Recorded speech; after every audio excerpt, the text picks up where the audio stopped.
Welcome to a very special episode of Talk Twenties. In a few weeks' time, you're going to see some changes happening here at Talk Twenties. But in the meantime, we wanted to bring you a very special episode about a topic we feel that we really need to be talking more about in your 20s, and that is fertility and preserving our fertility.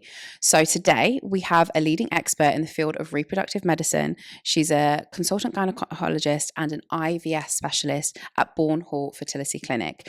We wanted to do this episode because I feel like nobody is speaking about the fact that, yes, we're all wanting to probably put off kids to a little bit later in our life. Maybe we've got other things going on, but what does that actually mean in practical reasons? We don't want to get to the age where we feel okay about having kids and then realize a lot of the stuff that we've done when we were younger hasn't helped us on that process. So we wanted to do an episode really breaking that down. In this episode, we're going to be talking about things like, your menstrual cycles, the reproductive systems, lifestyle factors that influence fertility. We're going to be talking about IVF. We're going to be talking about the challenges that we might have with PCOS and endometriosis. And then we're also going to talk about other options like egg freezing as well. There's a lot of stuff that we're going to cover in this episode. It's really juicy. If you are thinking about having children in the future, this episode will in some parts be relevant to you, whether that is something that you're putting off for 10 years time or whether something that you're thinking about a little bit more closer. We've got a bit in this episode that will be helpful for you. So thank you so much for tuning in. I really hope you find this helpful and an interesting discussion. We try not to make this a scary topic. We try and make this as comfortable and make sure you realize that there are so many options out there. And if having kids is something that you do want to do, maybe not now, maybe in the future, then this is something that you need to listen to. Hello, welcome.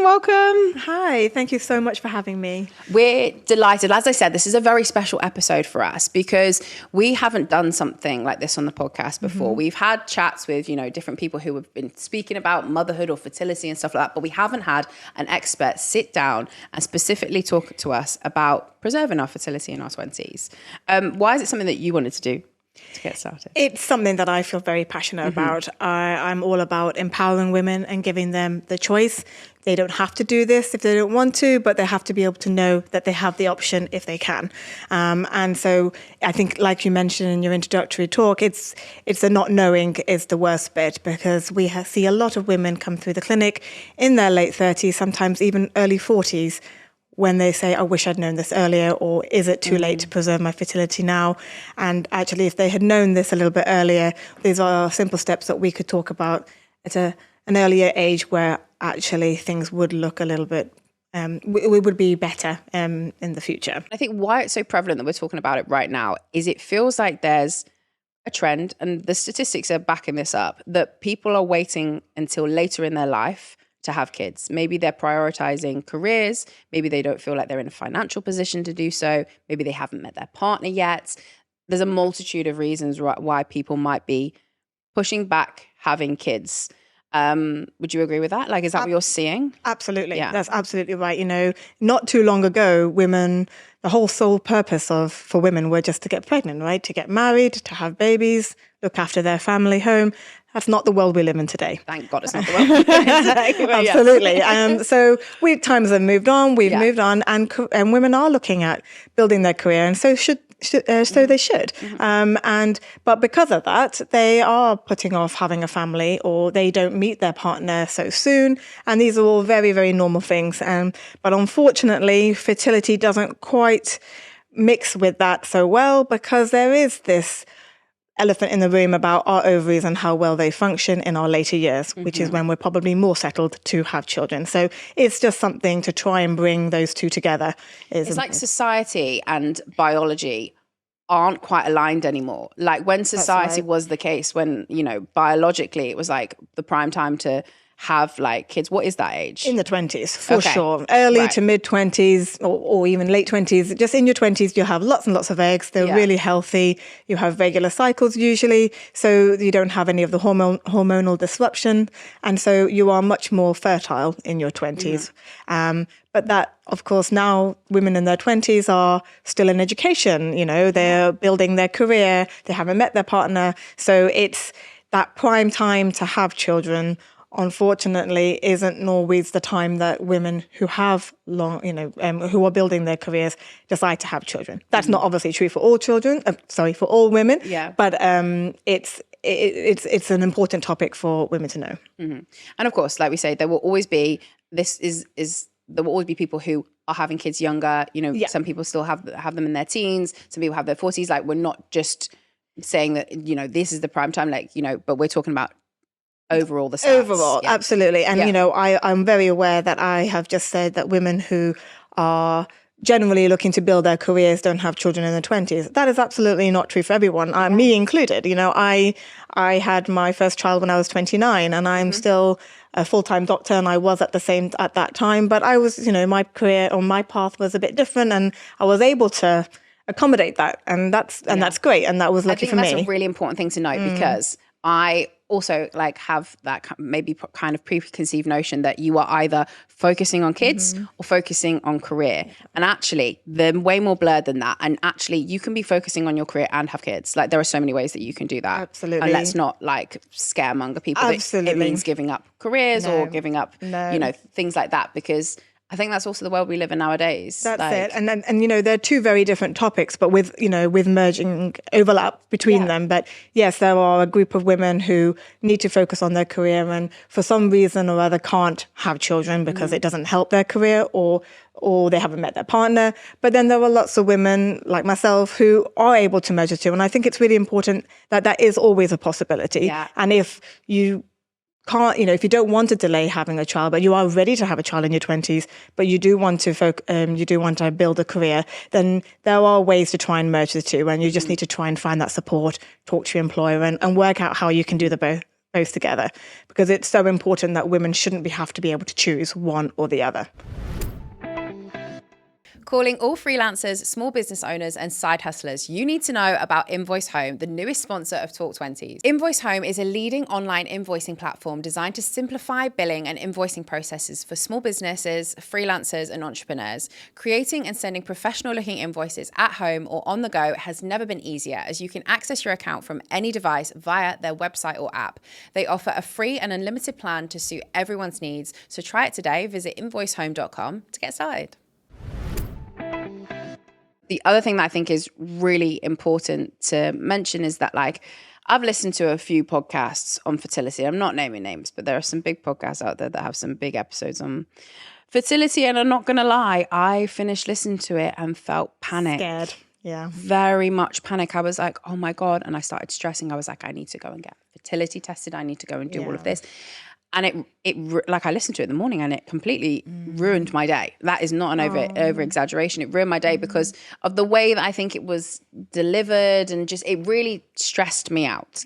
And I want this episode to not stress people out. I want you to learn the information, but by having this information, I want you to feel empowered. We want people to feel empowered and not scared. Like, which is really important. Absolutely. And I think there is a fine line, isn't there? Like, information is having information is powerful. And I think that is an important thing to be able to impart. But what to do with that information is also another really important part of the whole topic. So yes, you know, we are seeing more and more couples before they've even started trying to conceive, getting some fertility tests done. That was not the case, you know, 10 years ago at all. Yeah. But that's just because these tests are now so much more available. And I think that's a good use of these tests, because actually, why not find out that information? If you are that kind of person that wants to know before starting trying that there's not a problem and that they've got the freedom just to get started, then albeit. But actually, if you're using this information and then it's scaring you into having children sooner than you are ready, then we're failing as trying to get that message across. Yeah, I love that, and I really like that angle as well. So I mentioned up top that I felt like this isn't something taught in school, and because the priority is obviously, you know, avoiding young people having teenage pregnancies or you know, unsafe sex, or, you know, all of that kind of stuff.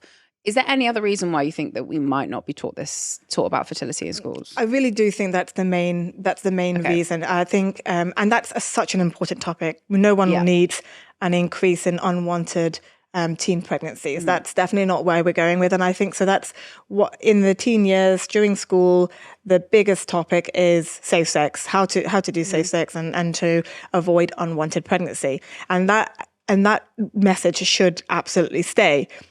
But as a consequence of that teaching, then women are led to believe, and men are led to believe, that actually when you do want to have children and you are ready to get pregnant, that the minute you stop this contraception and start having unprotected intercourse, it will happen straight away. And that is such a common misconception, but it's not as easy as that at all. Sometimes, again, the earlier you start, the higher the chances of your fertility.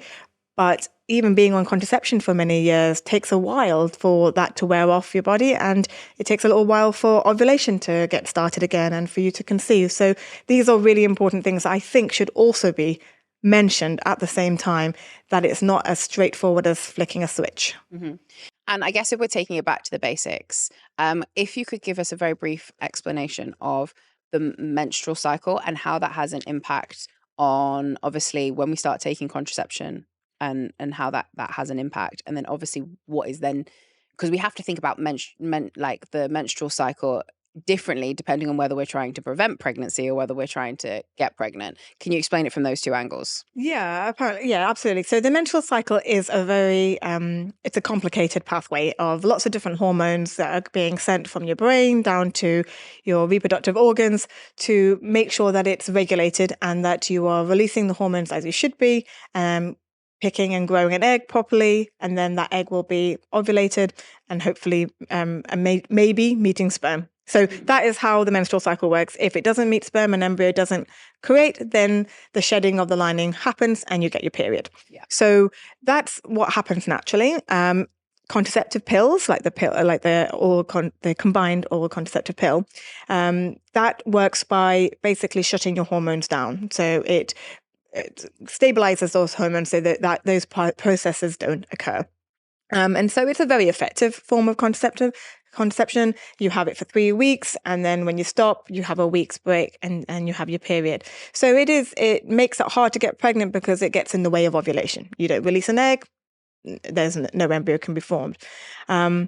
So that's how kind of contraceptives work. But obviously when you are trying to get pregnant, then you need to be free of contraceptives. You need to let your menstrual cycle do its natural thing. Mm-hmm. And then or the timing, the fertility window, which is what it's known as, is a really important concept to get. And timing of regular intercourse in that fertility window is what increases your chances to get pregnant. Can you get pregnant at any point in your cycle then? Technically, it is possible because it's hard to predict exactly when the fertility window is going to be, especially in cycles that are a bit irregular. Right. But there's natural family planning, which a lot of couples decide to do, where they try and avoid certain areas, certain times of your cycle, because they know that's your highest chances of getting pregnant. Mm-hmm. So, for example, in a 28-day cycle, which is average for most women, your fertility window is between days 10 and 21. So our general advice is to have regular intercourse, usually every 2 or 3 days in that time window, because that will best catch ovulation. So a lot of people, if they want to avoid using contraception, go down the route of having sex in the first part, so before day 10 or after day 21, because then your chances are less likely. Yeah. So a lot of people go down that route if they're not willing to take hormones or, take contraception, or they don't believe in it, for example. But they obviously want to have sex and trying to reduce their chances of an unwanted pregnancy. But biologically, we are programmed to want sex during those key fertile moments, right? Yeah. Like we quite often might feel differently during that time. Like, so yeah. Yeah, absolutely. It is, the hormones are at its peak during the ovulation time. So that is when our sex drive is probably the highest, and that's when we do want to have sex. So yes, that's the most likely time to fall pregnant naturally. So of course, if you're trying, that would be the time to try to use. But if you're not wanting to get pregnant, that's what we need to try and avoid. So either using barrier contraception or methods like the pill that takes away that ovulation risk. And are there any stats then out there about how many people struggle? So obviously we've talked about how you become pregnant, but that doesn't happen all the time for every single person. So what are the stats on people who then struggle to It's quite conceive? A frighteningly high statistic. So just even in the beginning of my training, it was 1 in 7 couples that were struggling to conceive. That's now gone to 1 in 6. So you can just see in a relatively short period of time, like a 10-year period, it has moved to 1 in 6 couples, which is stated by the WHO, and it's a very well-known fact, that 1 in 6 couples really struggle. And that is showing and proving that it's becoming more of a problem than Why do you less think that problem. it's become like that number's coming down and it's becoming harder? Are people waiting longer? Is it health? Like, what are the I think it's things? multifactorial. I mean, Right. this has obviously been looked into, and there are lots of studies showing what are the different causes, but it's certainly multifactorial. I think a big proportion of that is that women are waiting longer Yeah. until we're a bit older, when we know our natural fertility declines. So that is definitely a contributing factor, because WHO also shows lovely graphs where the number of basically showing the rates of fertility going down with female age, and then also the average age of the first child. When the woman has the first child, that age is now going up and up and up. So I think it is. Oh, actually, I don't know the stat for that, but it's certainly higher than what it was. So I think that is a huge contribution. But also, in the Western world, we have, our diets are probably not as good as they used to be. We're surrounded by a lot more pollution, and careers, like we mentioned before. Delaying factors of trying to get pregnant. It's smoking, alcohol, illicit drug abuse. This is all stuff that unfortunately has a negative impact on your chances of getting pregnant. I mean, that feels stressful, I'm sure, for some Yeah. people. So we're going to talk through more fertility as a whole, and how the whole point is we're trying to encourage people to preserve. So if you are listening to this in your early 20s, you are equipped with this information to know how you can move forward that. If you're listening to this in your later 20s or your 30s and beyond, you can know the steps that you can put into place if having children is something that you want to do, and know all of your options. So for this, I think we need to understand why fertility changes for us as we grow older, and that there's obviously an element of science behind that, and depleting egg counts. Can you talk us through what that means? Absolutely. So as women, we are born with however many eggs you were going to be born with. That develops as you are a fetus in your mother's womb. And that pool of follicles, that's what we refer to as, will stay. That can never increase. The growing theory, the current theory is that can never be, grow. What's the word? We can't improve on that as we get older. That will only deplete, because at certain stages in our life, as that pool will go down quite dramatically. So at birth, at puberty, and at any other point in life which we won't be able to predict, a huge number of follicles will just be expelled for no good reason. And then a huge change happens around puberty, where the eggs start to mature, and then the menstrual cycle starts obviously kicking in. When the menstrual cycle starts kicking in, that interplay of hormones that we talked about earlier will start growing a certain number of follicles every single month. So some women who may have gone down the route of some fertility tests, they will have an ultrasound scan. And on that ultrasound scan, they will mention something like the antral follicle count. That is basically referring to the number of follicles that are on your ovaries that given month. And now there are certain months that are going to be better compared to others, but basically that is the number of follicles your ovaries will be growing on a monthly basis. In our 20s, that will be a huge number, 20, 25 odd maybe, and only one gets picked up at random as the one that it will grow and mature, and then all the others get discarded for no good reason. And then the whole process happens again every single month. So you can see that we are just depleting through our reserve quite quickly and alarmingly fast during our years. As we get older, that pool is obviously getting smaller and smaller. So in our 30s, that number of follicles that your ovaries will be growing will be smaller. But again, you only need one to grow and to mature and follow and ovulate. And then you get to your 40s, unfortunately, it's the same eggs that have been there the whole time, but now they're older, they're not as mature, or they're poor quality. And so this is why fertility declines, because the numbers are getting less, but also the quality is getting less. And I think the quality is what drives fertility and the chances of success. Well, this is often referred to as the ticking time clock. Yes. What's your opinion on that when you hear that as a professional? It's such a horrible term, and it's obviously something it's around, and it's what most women know about.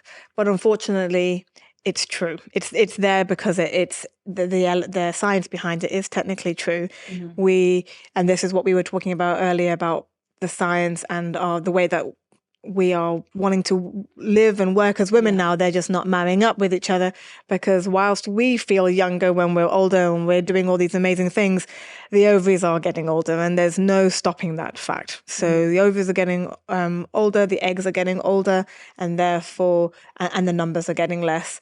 And so that ticking time clock element does refer to the fact that, unfortunately, our fertility does start declining, unfortunately, as early as 35, but much more drastically at 40. That's not to say that people can't get pregnant in their late 30s. I am one of them. You can. It's just that it's a little bit harder. It's a little bit harder. And I think it's just important to know that it is a little bit harder, because I think the message isn't there yet. I have a lot of patients who come to me when they're in their late 30s, early 40s, and are truly shocked when I say that actually, well, your chances are harder because of your age, and they just weren't aware. And so that's the message to get across. Amazing. And I think it's really important that it's not amazing for a lot of people, actually. It's difficult to hear that knowledge. But I think it's important that we have this whole discussion. And one of the things that I want to talk through now is about that preserving fertility thing. So all the things that we can do if we want to have kids one day, but that one day might not necessarily be now. All the things and the factors that we can put in place to go, you're giving yourself the best chance to do that. First of all, I'd really like to understand more about lifestyle factors. So all the things that we can put in place, and this might be for maybe perhaps our younger listeners who are going, yes, I want a kid one day, but I'm in my early 20s. How do I need to be living my life in order to know that I can maybe wait in that little bit longer? Yeah. I think that's a really important topic, because that's the thing that's in your control. Yes. We can't control getting older. That's, that's not fact. So lifestyle factors have got a really important contributing factor, factor into the way that we conceive, and it's basically trying to improve the quality of the gametes, whether it's being egg or sperm. So both factors, both men and women are. These factors can affect both men and women, essentially. So well, I say simple things, but it can, might be unusual to others. But smoking, this is a big no-no, unfortunately, for quality of egg and sperm, and it's been shown very, very clearly that it can affect the quality of these gametes. It can often be reversed. So if by the time that you are trying to get pregnant, if you can be free of smoking for some time, then that generally does help, especially when it comes to sperm, because new sperm is getting generated every 3 months. Right, yeah. So that's a really important thing to know. But yes, so please don't worry that if you smoked, if you were a bit of a rebel when you were a teenager and you were smoking a bit, but you've stopped now in your 20s, you haven't destroyed your fertility in the future. Definitely not. But if you're currently smoking and you're trying to get pregnant and you're finding it hard, then that's hopefully a simple thing that we can try and stop and improve your chances. So smoking, along the same lines as alcohol. You don't have to be teetotal at all, but trying to cut down the amount that you drink. And actually, when it comes to fertility, we do try and say to cut it down considerably, in the sense that binge drinking is a terminology that we use in fertility, but it's not quite the same amount that a teen or a university student would be expecting to hear. So what do you class as binge drinking? More than 2 drinks in one sitting. Okay, right. So I'm sure the rest of the UK would not agree with you. Classify that, absolutely, and we're very aware of that. So I don't really use that terminology anymore. But I was a university student once, so I know what binge drinking really means to the average person. But yeah, if we can try and stick to 2-3 drinks a week.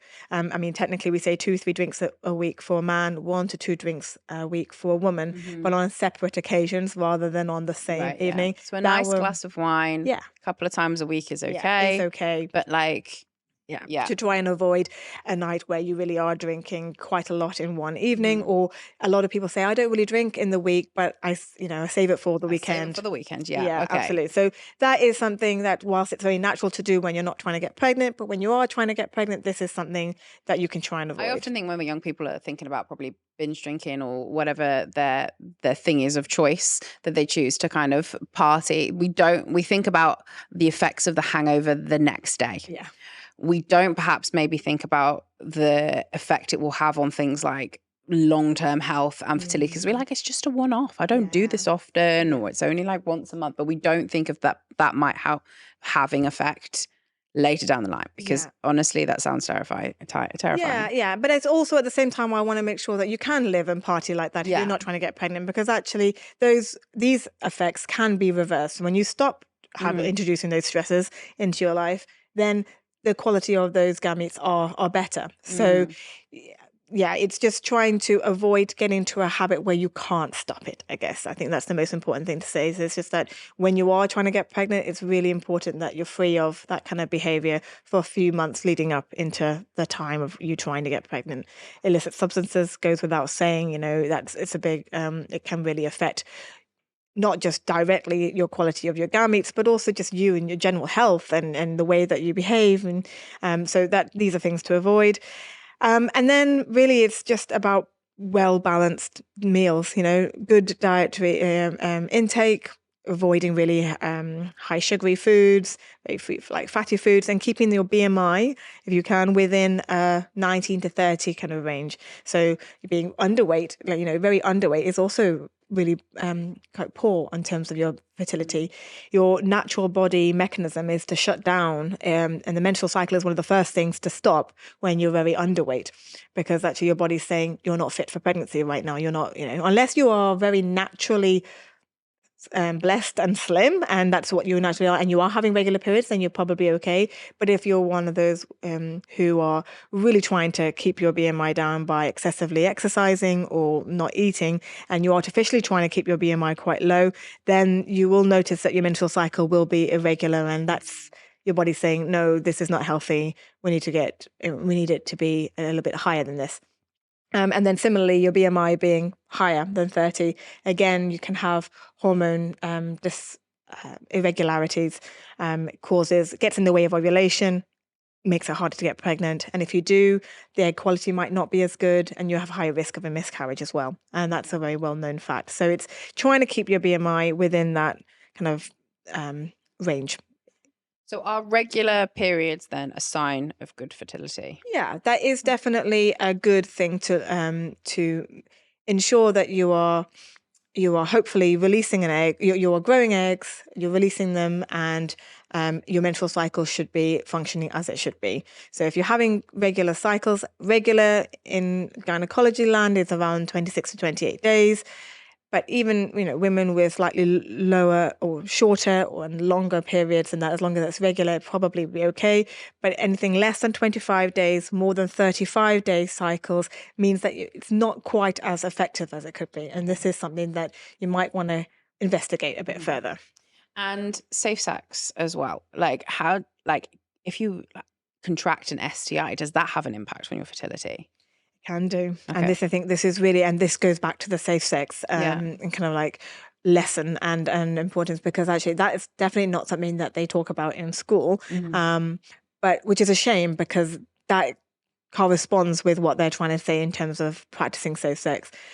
The way that the the female reproductive tract works is that you've got obviously the vagina, and then at the top of the vagina is the cervix, which is the neck of the womb.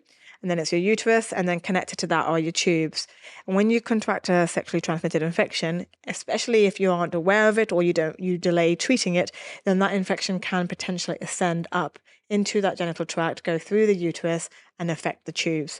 And that is when it has a knock-on effect on your fertility.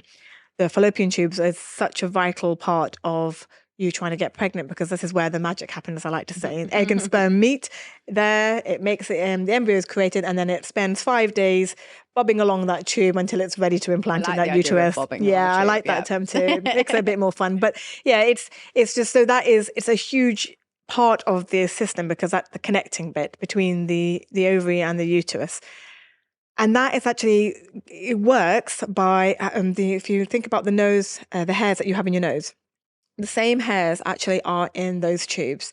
Very, very fine, very thin. And they work by, the movement of them works by moving the egg and sperm together. So they help the transport of the gametes alongside that tube. Smoking, infection, things like that affects the way those hairs work. Wow. So actually it can cause those tubes to dysfunction. So from the outside, from a scan perspective or on a laparoscopy even, which is where they look at the tubes inside your pelvis, they might look well on the outside, but the inside, the function of them might be really disrupted. And this is when you are either at risk of blocked tubes and therefore egg and sperm can't meet and you can't get pregnant, or risk of ectopic pregnancy. So your egg and sperm are able to meet, but because they can't move down the tube as well as they should be, they get stuck there. And that's an ectopic pregnancy can occur where the embryo decides to grow in the tube rather than it should be growing in the uterus. And unfortunately, the tube is too small. It's not able to host that pregnancy. So it could be a very difficult time for the woman because it can lead to things like bursting, and it might lead the woman to be very unwell. So, but that's another topic altogether. So I guess a tip from this then, like about preserving your fertility, is to get tested for STIs and make sure you're clear of them. Absolutely. Yeah. So just the sheer history of having an STI and getting treated, you're probably fine. You know, that's absolutely fine. You know, if you can get into the practice of getting regularly tested, you know, you've got your gum clinics that will regularly test for you. And if you pick it up early and treat, the chances are you won't develop this ascending infection and what we call pelvic inflammatory disease. It's only the sequelae of that causes issues with fertility. Right. But so it's at the later stages. Yeah, so it's just important to keep on top of it. Absolutely. So there will definitely be some people listening to this right now who might struggle with endometriosis or PCOS. How do those two things impact fertility? That's a good question. And I will try and keep it brief, but they are, you know, two very common, unfortunately, gynecologic conditions. A lot of women can have them both at the same time if they're very unlucky, but they are two very separate conditions and affect fertility in very different ways. Okay. So if we look at polycystic ovarian syndrome, firstly, I call it PCOS just to be shorter, PCOS. That this is a syndrome that is characterized by a dysfunction of hormones. So for some reason, women will have an imbalanced ratio of the fertility hormones that are released from your brain to your ovaries. And as we mentioned earlier, the menstrual cycle is a very complicated pathway that is dependent on these hormones being in the right ratio. So when there's imbalance, the menstrual cycle doesn't work as well. So therefore, you have lots of eggs sitting there, but they are not maturing. Your body is not picking an egg as it should be, growing it and releasing it. So these women will have very irregular cycles usually, or they might even have regular-ish cycles, but they're just having breakthrough bleeding and not actually having a proper period, which means that you're not growing an egg and releasing an egg. That bit is so important to try and get pregnant because without egg, there is no baby. You need to be able to release that egg. So ovulation is the main problem in women with polycystic ovarian syndrome. It is a problem for your general health as well. And I think it's really important that women regularly see their GP or their gynecologist. You need to keep an eye on your things like your blood pressure and risk of diabetes for sure. But really, it has a short-term effect on your fertility. But there are very simple things that we can do with fertility treatment, which obviously, I don't know if we talk about it now or later, but there is just important to see someone. Don't sit on polycystic ovarian syndrome because actually, yes, you might get pregnant naturally, but it is much lower because it's just lucky you've managed to just catch a random ovulation and you've managed to have sex at that time. But you can't. If you speak to anybody with PCOS, they'll tell you how much of a nightmare it is to time.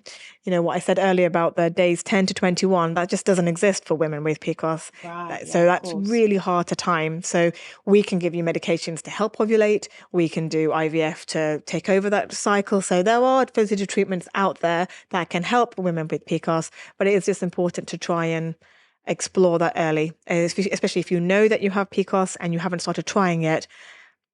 Get help early. Talk to someone, and we can help them. For making sure we preserve our fertility. Endometriosis. That's more of a heart sink condition, which I'm sure a lot of women listening to this with endometriosis will resonate with. It's a difficult one because no one really understands why that happens, but it's essentially the presence of the lining of the womb in other areas in the pelvis. So for some reason, some women will have this on the outside of the uterus, on your tubes, on your ovaries, sometimes even on your bladder or on your bowel. And why that's a problem is because that tissue still responds to the hormones from your ovaries. So, I said that your ovaries and your brain are in a complicated interplay of trying to get that lining to thicken up and then shed. that tissue elsewhere will also respond to those same hormones. So then when you have your period, that tissue bleeds, but into an area where you shouldn't be bleeding into. So you're bleeding into your pelvis, and that is painful. It makes areas stick together when they shouldn't be.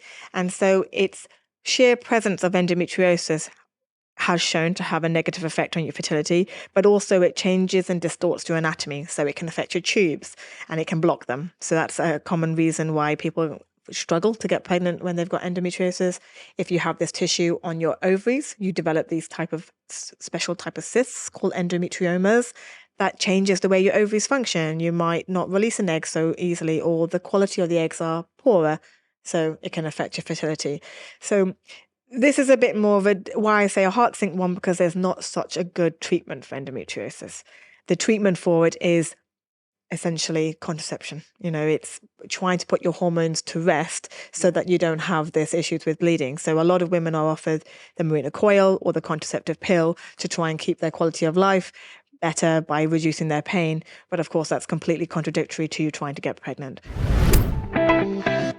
If you're watching the Talk Twenties podcast on YouTube, you'll always see that we have these drinks out on the table. They're Riviera iced tea. And I was honestly so excited when they reached out to sponsor the podcast, because I am obsessed, like seriously obsessed with iced tea. If I'm getting a meal deal, I'm getting an iced tea. If I'm on holiday and I don't fancy something alcoholic, I'm ordering an iced tea. And now here in the studio, we have iced tea on tap always, and our guests love it. Riviera iced tea is also low calorie, natural, vegan, and gluten-free. What a bonus. And the peach iced tea from them is genuinely the best I've ever tasted. You can only get these drinks online right now. So run, don't walk, over to rivieraicedtea.com and fill your fridge with something super refreshing this summer. Obviously I have some understanding of endometriosis, but I don't struggle with myself. But that is probably, the way you've explained it there has just unlocked a really greater understanding of just how difficult that must be for young women going through it.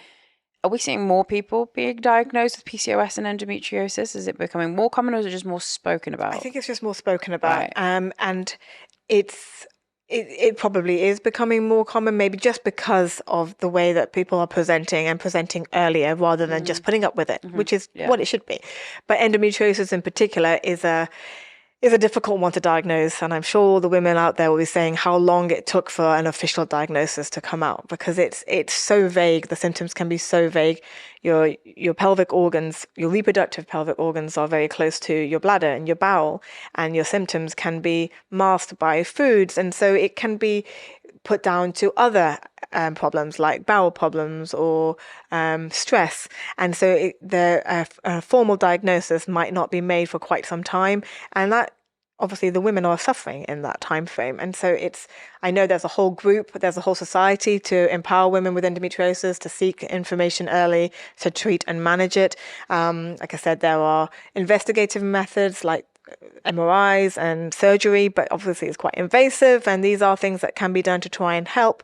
But we have got, especially in Bourn Hall Clinic, we've got a service set up with an endometriosis expert, so we can have a pathway for those women who want to preserve fertility or looking to get pregnant, but have got severe endometriosis at the same time, because we have to try and manage it all at the same time without detrimenting their fertility. So that's quite a complicated pathway, but it's becoming more and more of a thing now, because we realize how much of a problem it is.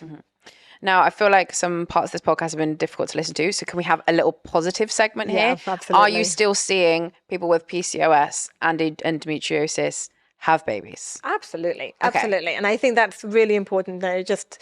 Yes, there are conditions that are there. Yes, they can have a negative impact on fertility. But I think it's just knowing that you have it. So pushing for a diagnosis, and planning early, especially women with PCOS. Actually, these women have got a really good prognosis, because they tend to be younger, and they've actually got lots and lots of eggs on in their pool, because they're not been releasing them. There's, from the time of their puberty to the time in their early 20s, they've been keeping hold of their eggs. So I always say that this is a good problem to have. If it's a problem, it's a good one, because we can work with women who've got lots of eggs.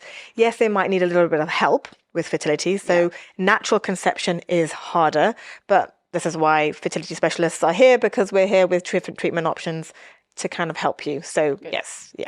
I mean, when I was listening to that previous podcast I said about fertility, I felt like there was no happy moments. Yeah. So I wanted to make sure that through this episode, we had a pause and we went, but is it like, Absolutely. You know, all of these things are really important, but we do not want you to come away from this podcast and go into panic mode. Like, this is about learning and understanding how we preserve our fertility. So for those that do step into a little bit of difficulty when it comes to getting pregnant, and they've started trying for a baby with their partner and things aren't happening. Okay, they're not landing themselves pregnant. What can you do in that scenario? So there is a basic fertility workup that most NHS hospitals will be able to offer. Okay. The pathway would be that you need to go through your GP first. Mm-hmm. So generally, you need to have been trying for a year. So infertility, or subfertility, I should say, is defined as a couple who have been having regular, unprotected intercourse for at least a year. And if they haven't fallen pregnant in that time frame, then they can seek a little bit of help in terms of investigations. So it's all available on the NHS, and you should be able to seek a GP in that position. They will organise for a few tests to be done initially, and that would include really some basic hormone tests for the female partner, and they're the same hormones that your brain releases to your ovaries. So just check that your menstrual cycle is working in as correctly as it should be, and then for the male partner to have a sperm test to be done. Can we talk about sperm tests? Yeah. What's the taboo around these? Because I think like people just like, see, I'm already like giggling at the thought of like a sperm test. Why do I think that's funny? But yeah, like for a guy, is it a scary thing to go through? I can imagine it's scary for a guy. No one wants to do their stuff in a cup, do they? No. Really? And I think from patients that I speak to, I think it's becoming more normal. I think men are accepting that this is something that they have to do to get their fertility tests checked, because actually it's a really vital part of the whole process. Of course, yes, the woman we need to concentrate on. We need to make sure that they've got eggs and that the menstrual cycle's working properly and that they are fit to host a pregnancy. But it takes two to tango, right? We need the man, we need the sperm, we need to make sure that the sperm is working properly. And for us to be able to check that, we need him to provide a sample. Mm-hmm. So I think we obviously normalize it in the fertility world. And I think by the time patients come to see us, they have gone past that taboo. But I think maybe a blocking step to see their GP could be that, for sure. Yeah. But I think whilst we're talking about, male fertility is something that is unfortunately getting worse, but I think also probably because it's just more spoken about. Right. Male fertility, the research in male fertility has been very lacking. It's always been focused on the woman, and so it's just the poor man's been forgotten in all of this, but it's now catching up. So a lot of people are researching into male fertility and working out that it is a big problem. The Fertility Network UK will say that up to 30% of men, or up to 30% of cases, have a solo male factor fertility problem. So you can see that basically a third of cases is because of the man and the sperm sample. Interesting. And then up to 50% could be a contributory factor, so between man and woman. Right. So you can see that actually in half of the cases, there is an issue with the sperm sample. So is there anything different about, obviously we spoke all about the lifestyle factors previously for fertility as a whole, and we spoke kind of through a female lens. Are there any additional ones to that are even more of a factor when it comes to male fertility? Absolutely. Okay. Yeah. So really important things to bear in mind, and these are very specific for the man. You think about the testicles, so obviously going to be talking about quite intimate stuff here, but the testicles is where the sperm production factory lives. Mm-hmm. It's where they are generating sperm every 3 months. The sperm takes 90 days to mature from day 1 to day 90. And so we think of the sperm cycle in a 3-month cycle. So they're producing that every 3 months, and the testicles have to be a degree cooler than your core body temperature for that sperm factory to work properly. Oh, of course, so it's something, so heat exposure is a really important contributing factor to poor sperm production. So when I mean heat exposure, I mean hot baths, saunas, steam rooms, jacuzzis are all a big Is killer. that why it comes out of your body and your testicles aren't in your body? Is because it has to be a different temperature? Yeah, it has to be a different temperature for that part to work properly. Yeah. So a man sitting in a hot bath for several minutes, whilst as lovely as that sounds, unfortunately, you are really affecting the sperm quality in that cycle. So it's reversible. Right, yeah. So please don't feel like you can't have a hot bath in your 20s if you're not trying to get pregnant. But when, again, you're trying to get pregnant, these are things to avoid because it can really affect the quality of that sperm. It usually knocks off, not necessarily the sperm number, but the quality of the sperm, which is really important. So similarly on that pattern, even simple as using a laptop on your lap without a surface in between, because the amount of heat that's generated from these laptops is quite immense and it can affect the testicles. Wearing really tight underwear is also a big no-no. So we're trying to say, please just keep the underwear as loose as possible. Wearing lycra and cycling for hours on end is also a big no-no. We tend to say try and reduce that if you can. Exercise, but find other ways to exercise if you can. So those are simple lifestyle factors that the men can change to try and improve or keep their sperm as good quality as possible. What about people who really enjoy going to the gym and any use, I don't know, people can sometimes use steroids and things like that. Is that have a factor? Because that's all to do with testosterone and all of that kind of stuff, isn't it? So anabolic steroids is a big thing, and actually men, I think the common misconception is that you take testosterone supplements, you become more manly, so you'll have more sperm. Absolute opposite. Absolute opposite. So testosterone, again, so the menstrual cycle I talked about, the interplay of the hormones, that same interplay of hormones happen in the man. But they're obviously hormones are from same hormones that the women have are released from the brain down to the testicles to make sure that testosterone is produced to be able to make the sperm. But if you give yourself external testosterone, what you're doing is you're knocking off your natural hormone, their pathway. So what we call is negative feedback. It is basically saying your body is thinking, I've got too much testosterone in my body. I'm going to stop this production of your fertility hormones. And as a consequence, the sperm production goes off. And you can actually very quickly, with testosterone supplementation, become azospermic, meaning no sperm in your sample altogether.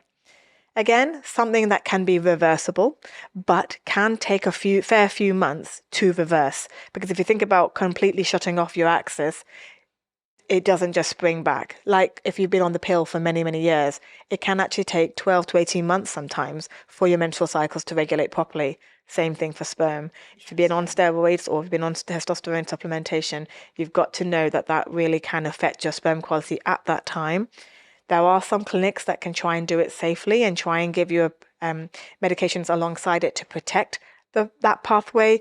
But in my experience, I don't find it does. Honestly, we see lots of men that have said, but I've been and done it properly through a clinic and I'm taking extra medications. But we find that the sample is either azospermic or very poor numbers. So it's just something to remember to make sure you're always aware that can knock it off. And it's more important to remember that it's quite hard to come off because these men can quite get dependent on this testosterone supplementation. It makes them feel more alive. It improves their mood. So then telling them to come off it after being on it for several years can be really, really quite difficult. And then it's quite difficult how to manage then their fertility with their quality of life. So that's huge, I think, and one of those things that probably the conversation is often around fertility and women, and I think it's really important that we kind of get the opposite side of that angle as well. We're going to talk about two more things on the podcast. We're going to talk about IVF and we're going to talk about egg freezing. Yep. Which one would you prefer to talk about first? Big subjects, but I think I think IVF probably makes more sense to start off with because then egg freezing will then probably naturally follow after. Okay. So IVF is a fertility treatment. It's the most invasive fertility treatment out there, but it's the one that's got the highest levels of success. It's been going on for over 40 years now, so it's now thankfully a well-established form of treatment, and is generally available around the whole of the UK on the NHS. But I say generally because there is a bit of a postcode lottery to it, and I'm sure people who are watching this podcast who are trying to get onto IVF or trying to access it will be very aware that it's it's not always that easy to get hold of. But again, another topic in itself. But yeah, it's a form of treatment that maximizes your chances of getting pregnant by putting several eggs through the process. So naturally, one egg will be growing, and that one will hopefully be the one that gets released and meets the sperm, and then in the tube, comes down, and then hopefully implants in the uterus. We want to magnify that, so kind of copy it, but magnify it and do it outside the body in our lab. So what we do is we give hormones to the woman that specifically targets the ovaries to release, to grow and mature several eggs. We then go in as a surgical procedure as a doctor to collect those eggs. We collect them by like needle aspiration. So we pop a needle into all those follicles and suck out the fluid. It goes into a tube. Then the embryologists are then involved, and they go through those tubes and tell us how many eggs we have collected. That same time, the male partner is producing their sample, and then we get now fresh eggs and fresh sperm. They can then mix that together in the lab, create those embryos. We then hopefully grow them to day 5, so mimicking what would happen in your fallopian tubes, pick out the best one, and then pop it back into the woman. So it's like a crude snapshot of what IVF is like, but as you can imagine, quite a few hormones, injections, visits to the clinic, probably 5 or 6 visits over an intense 3-week period, and a couple of surgical procedures as well. So a lot to take, very heavily based on the woman. You can see that obviously the woman has to have the injections, has to grow the eggs, has to have the egg collection service, and then has to have the embryo put back into her. The man is important too because he needs to provide his sperm, but his involvement is obviously a little bit less with just producing the sperm. But that's what the IVF process is about. And at best, if you're in your 20s or early 30s with a good ovarian reserve and a normal semen count, on average, the chances of success are 45 to 50% per cycle. Okay. So this is, you can imagine it's an intrusive and it can be expensive if you're self-funding this, but it's not a guarantee. And it's really important that couples know that, because of course we're seeing them probably towards the end, after several years of trying, they've been trying naturally, then they've been fighting with their GP to get hold of some tests done, and then seeing their fertility specialists in the NHS. So we understand they're coming to us pretty desperate and fed up and hoping that IVF will be the answer. And I think, yes, it will certainly increase your chances, but not a guarantee at all. So I think it's important to know. And I guess there's obviously cost elements involved in this because it's a huge procedure. There's many doctors that are involved and stuff. Like, do you see that rate ever coming? I mean, obviously we can get support from the NHS, which we're obviously very lucky to have in the UK in some circumstances. But do you see that ever changing, or do you think it's just going to continue kind of going up in price and costs? IVF is definitely quite a private funded treatment, and I do feel that obviously with the level of cost that it does have on the NHS, I'm surprised, to be fair. I am really generally surprised that the NHS offers as much as it does. I'm glad that it does. I'm really glad, because otherwise a lot of patients wouldn't be able to self-fund it. It is expensive, and the costs vary from clinic to clinic, from location to location, and I think that's also must be said. But I think we're in a very lucky position where the NHS is still willing to offer it. But like I said earlier, Postcode Lottery is very much there. I mean, I'll give you a good example. So in Cambridgeshire, where obviously I live, that area decided to take away the funding for IVF on the NHS. They just stopped it. They used to have one round. They took it away. And there was only at that time, I think, 3 areas in the entire UK that took away the funding altogether. And then if you were just lived across the border in Hertfordshire, they were still getting rounds. It's extremely unfair. So just depending on where you live, you will be, told whether you can get IVF or not. And the NHS are wise to people hopping between boundaries, because you need to have been with your GP for at least a year before you can access a referral. That just seems ridiculous. Well, it's to stop people from moving from place to place to get IVF. So it's like they've thought of every single avenue. So it's, again, but it should be fair. It should be fair. I think so. And I think personally, if they've decided that IVF is too expensive on the NHS, I get it, because it is an expensive thing, and they may want to put their money elsewhere. I have no say in that. I mean, obviously, fertility groups will try and oppose that, because we've been fighting really hard for it to be seen as a condition, as a medical condition, which has only recently been agreed and agreed that it is. Hopefully, at the moment, it looks like it's available on NHS, and I don't think it's going to be going anywhere. But you have there's a very strict criteria to be eligible for IVF on the NHS. So, certain criteria, just on the top of my head, is that you need to have a BMI less than 30 for the female partner. Neither of you need to be smoking. You need to not, this is one of the clinchers, neither of you can have any children together or from any previous relationships for you to be eligible for IVF. Right. And that includes even adopted children. So that's a big thing. So if a woman has never been pregnant and she's with a partner who's got a child from a previous relationship, 20 odd years ago, that stops her from getting IVF on the NHS. Very harsh, but you can't get away from it. Age comes into it as well. So most places, most areas in the UK don't offer it after age 42. So sometimes they don't even offer it after age 40. So that comes into play. And your ovarian reserve, which is a marker, it's a blood test called AMH, stands for anti-Mullerian hormone. It's a blood test to check how you're doing in terms of ovarian reserve. Where do you stand and compared to your peers? The higher the AMH, the higher the number of eggs you have. So therefore, the higher chances of getting pregnant with IVF, because it's a bit of an egg number, it's a number game, really. And so your AMH needs to be above 5.4, I believe, to be eligible. So if that's lower than that, again, you're not eligible. So complicated topic. But the fact that it is available, and we treat a lot of patients. Half of our patients are NHS funded, which is great. So it is available. It is there. There's a bit of a pathway for it. You need to go through your GP first. They need to then refer you to the secondary care hospital who will do some more tests, and then they do the referral to an external provider like us, and we can then offer the IVF. Thank you so much for the breakdown there on IVF. I think it's really important to hear it from a specialist angle. What I'm seeing a conversation happen online nowadays, and especially targeted at this age demographic of people in their 20s, maybe towards the end of the 20s, is egg freezing. I'm seeing it everywhere. Yes. Why am I seeing it everywhere? Is it new? How long has this technology and this kind of medical intervention been about? And can you break it down for us? Yeah, you're absolutely right. It's everywhere at the moment. It's become a very fashionable is probably the wrong word, but it's a very in topic. And I think it's a good thing that people are talking about. I think it's helped by certain celebrities stepping out and saying they wished they had done egg freezing. So, for example, Jennifer Aniston recently came forward, and no one knew about her fertility struggles. Everyone thought that she wanted just to be without children and focusing on a career. And she very bravely came out recently saying that now actually she has done countless number of tries of IVF, all secretly. And if someone had told her to egg freeze, she would have done that. Absolutely. But she didn't know about it.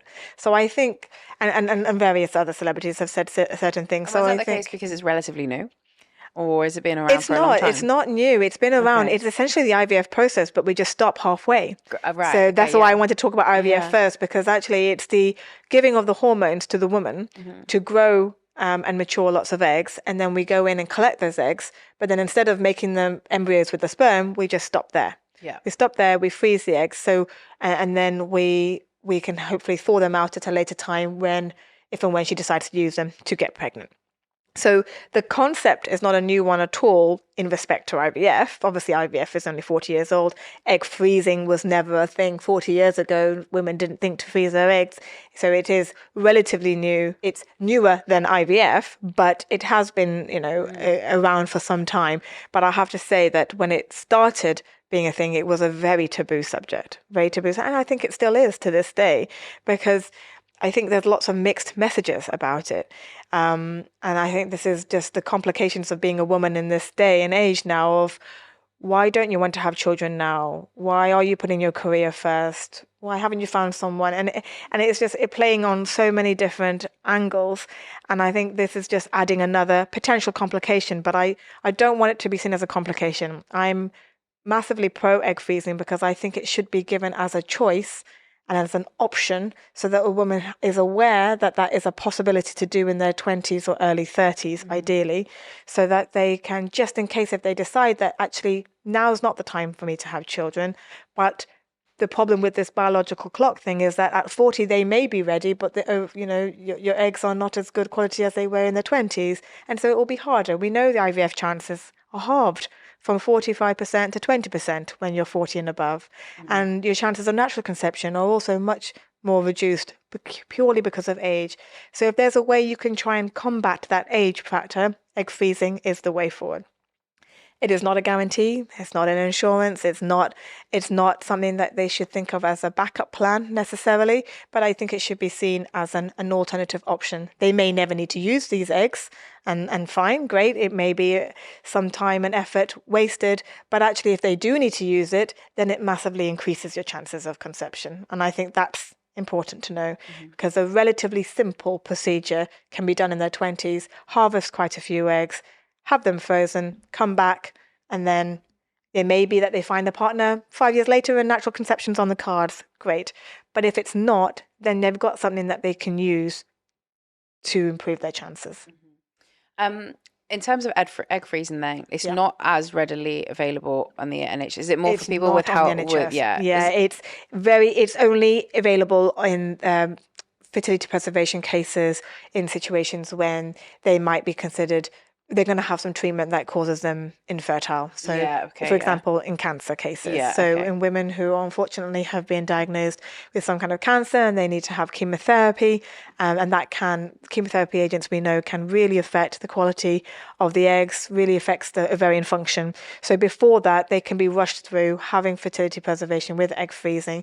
And that is it's an amazing thing on the NHS, because they can have that irrespective of age, BMI, whether you have children or not. So these women are able to seek that service, but sometimes are not told about it, sometimes can't fit it in. If they are offered chemotherapy or surgery immediately, you need to get on and do that, really. And egg freezing is not a simple one-day thing.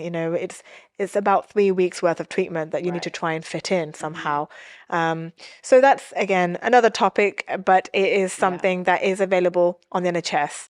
But for women who are wanting to socially egg freeze, not available on the NHS. That is a self-funded and not a cheap option. And that's the problem. How much does it typically cost, roughly? Very, very roughly, it's probably somewhere between £3,500 and £5,500, depending on where you are and what clinic you're going to. But yes, it's a good proportion of money that if we're saying women in their 20s, when they're most fertile with the highest number of eggs, but they're just starting out in their career, probably don't have that amount of cash to be able to spend. You probably do when you're in your late 30s maybe, but it's not the time to be egg freezing. So I'm trying to promote this as something that employers can try and help support their female employees to be able to do. So this is something that's happening in America quite a lot, where companies are helping their female employees do this. So we'll pay. So as part of their insurance plan, they will pay for 1 or 2 rounds of egg freezing to help support their female employees, so they don't feel like they need to choose between career and having children. And I think this might be the interplay between that choice, and not having to make one or the other. Yeah, I mean, that's an interesting factor in itself. I mean, it's not so common in the UK. No, I can't imagine that it would be, because I could imagine why the US would get on board with that. But I definitely think it's one of those things that, I haven't heard before, but maybe that could be the future. It could be. I would like it to be. I mean, obviously, egg freezing at the moment now is a very popular and topic that people are discussing. So people are thinking about it. It's less taboo. They are trying to think that this is an option that women can do, and we have had a massive influx of women, I'd say, in the last 12 to 18 months doing this. In this age demographic. So I think once this was becoming more and more of a well-spoken topic, maybe more employees, more companies will help. Like Fertility Network UK are doing this huge drive to help couples who are having issues with fertility at the moment. There's a new pledge to try and give them associated leave for their fertility treatment. This is big. This hasn't happened before, and this is something that's happening now more regularly. So hopefully egg freezing will catch up. Yeah.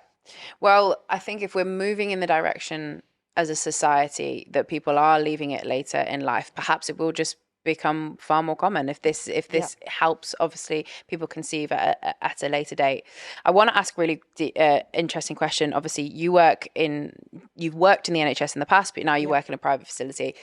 there is obviously a kind of an angle that it's like it's patients versus consumers in a way, because essentially it's a service that when it comes to private, and this is the case for America, obviously, when, you know, everything, but in the UK, obviously, we have the NHS. So there's, when it comes to egg freezing, there's an element of kind of people being patients, but then obviously it's still a service that they're paying for. Does that ever pose any challenges doing like what you're doing in a way? Like obviously you see people through a patient angle, but ultimately there's, you know, it's a private angle as well. Yeah, and this is the terminology being patient versus client, patient versus client. I can't see my patients as clients because I'm a doctor, and whether I work for a private company or whether I work in the NHS, I mean, I have done both, but I see them as patients, but that shouldn't be seen as a negative thing. I'm helping them. They've got a problem and I'm helping them. So it's, you know, and we've got a great thing in our clinic where it's 50-50. Half our patients are self-funded, half our patients are NHS funded. And there's very little difference between what service we offer them. Most of them is just logistics, or in terms of what the NHS is what they're able to fund for the IVF treatment. But I don't think of them as any different. And actually, NHS patients become self-funded patients eventually when they run out of NHS funding. Yeah. So it's really important to keep it really similar. So, which is when I was doing my research on it, there was that whole narrative of like, you know, egg freezing and it becoming more popular. That's why I was like, I always try and have a nuanced argument when it comes to things. And I think that was a big thing that was coming up. It's like, is this obviously this new technology? How many of us women need it, and how many of us actually maybe don't? I mean, that's a really good question, and that's a really hard thing to answer because actually I would probably propose that most women, if they decide to come in their early 20s to egg freeze, probably won't need them. And I think that's probably the honest truth, because who can predict the future in the early 20s? Yeah. If they are worried that, you know, if you think you're going to go on this exciting new career path and it predicts that you're going to be really busy for the next 10 to 15 years and you don't envisage having children in that time frame, these are the women that I'd say think about egg freezing for sure, because it will help to preserve your fertility. So should you decide to come in your 40s, back to the clinic, we've got some eggs for you to use that are your own eggs. And so it sounds lovely, but they may change careers, they may find someone, and the whole mindset changes from having this amazing, like really, really busy career, but actually finding a way to combine it with a family life, which is absolutely possible, which you said on the offset. So they may then try naturally in their late 20s and get pregnant naturally. And so therefore all these eggs that they've got in the freezer, whilst they're not going anywhere, may not be used. And so it's that's why there's taboo about it, because are you exploiting women potentially or scaremongering them, getting these eggs which they may never use. And I think that's a very valid point, and I think that is something that they should be aware that they may never need to come back and use. But what if you do need to come back and use them? And I think that's, do you want to live with that level of regret? If you're 40, you haven't found your partner, you haven't been ready to get pregnant, you've been on this career journey that hasn't allowed you to get pregnant, but now you are, and you're struggling, don't be in the position where I wish I did it, because actually then you could be using some eggs that we could have frozen for you, and your chances are higher using those eggs than compared to using your fresh eggs. So I guess it's just, that's why it's not going to be available on the NHS, because it's going to be probably just a minority of women that actually need to use these eggs. And I think this should all be explained on the offset. It should be transparent. I'm glad that we've really broken it down. And we've gone, this isn't a one-sided argument. Egg freezing is great and everyone should do it. This is a really nuanced kind of approach.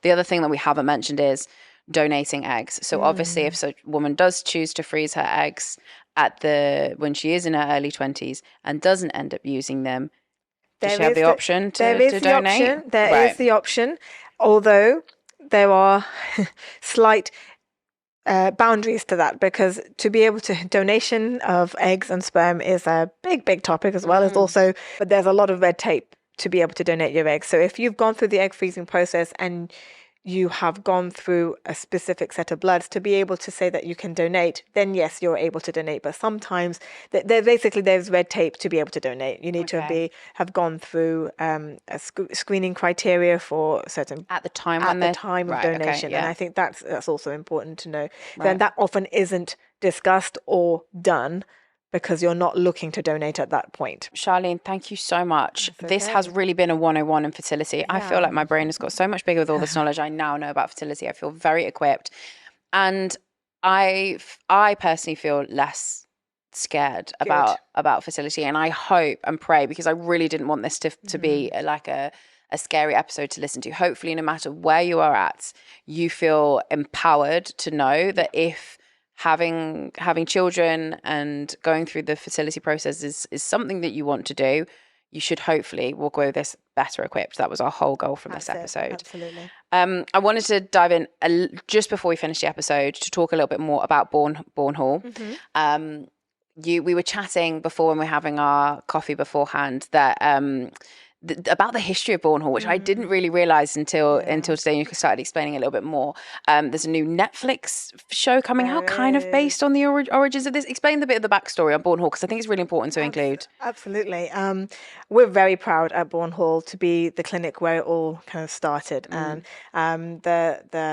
basically the founders of IVF, Bob Edwards, Patrick Stepstow, and Jean Purdy, are three very simple people from very humble beginnings, and how they got together and made the process of IVF work is a very long, complicated story.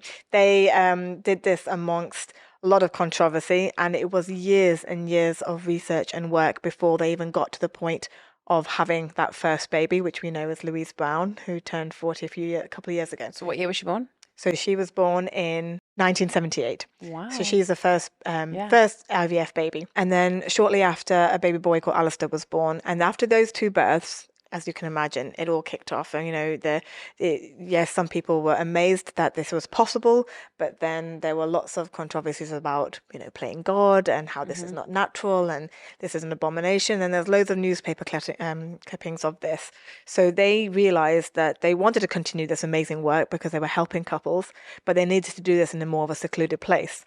So Jean Purdy was the one that actually found this big country manor, which we know as Bourn Hall in Bourne in Cambridgeshire, because it was this lovely big house that was set aside in fields and completely private. It was in a residential village, a tiny little village, which no one would know it was there, and it was just a secluded place. So that's why they set up shop there, and they carried on, and is that because paparazzi were kind of hounding them and things like that at the time? Oh, wow, because it was such a controversial thing. It was such a taboo subject. And it did remain that for several years until it became more evidence and widespread. And then obviously people came to Bourn Hall to learn about the subject, and then they took it back to their respective countries, and that's how. And there's going to be a Netflix film about this story. Wow, absolutely. So it's called so cool. Joy. It's out on the 22nd of November, I believe. Yeah. It's got some high-profile actors that are on the as part of the cast, and it's all on the beginnings of IVF. So someone's playing Steptoe, Edwards, Jean Purdy, and how they actually got together and created this.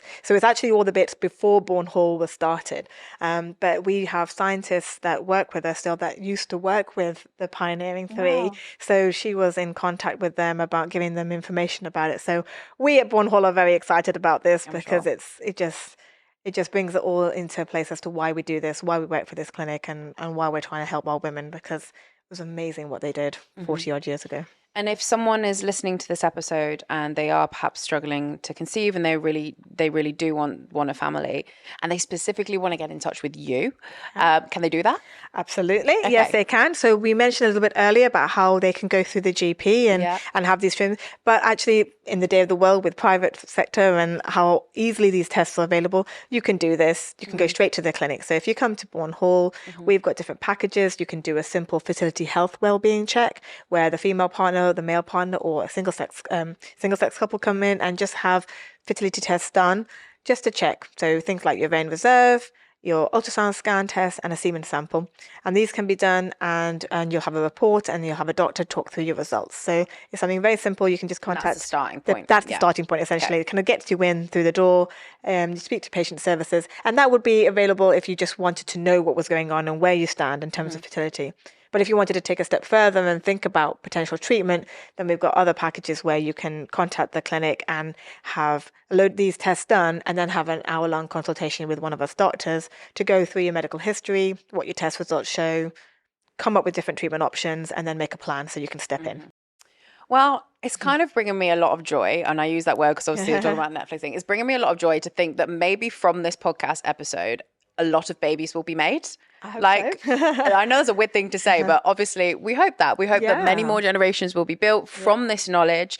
And it's really important that we kind of put it out there and normalize talking about fertility in a as best we can in a non-scary way. So thank you for being so open, for describing every single thing in great detail for us. And if you have any questions, do send them over to us at Talk Twenties, and we can also pass them on to Sharleen and hopefully answer them for you guys. Thank you so much for listening. Thank you, Sharleen. Thank you. Amazing. That was so good. That was longer than our normal podcast, but I was like, I didn't go on and on and on and on. It was because I think it's a special, so we could do what we want. Anyway.